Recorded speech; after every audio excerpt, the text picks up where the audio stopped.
ایک تو معلومات ہوتی ہیں، ایک علم ہوتا ہے، انما العلم بالتعلم۔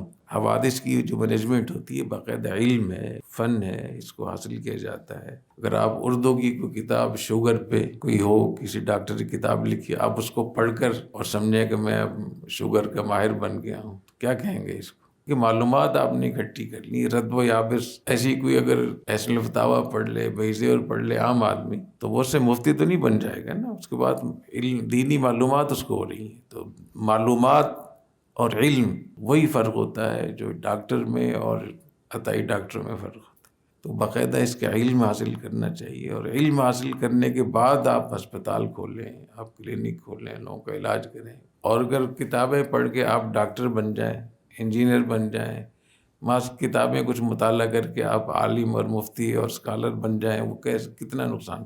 بالکل اسی طریقے سے یہ حوادث کے حوالے سے جو انتظام و انتظام ہونا چاہیے، جو اس کا طریقہ کار ہونا چاہیے، یہ بھی علم ہے، اور اس علم کو حاصل کرنا چاہیے۔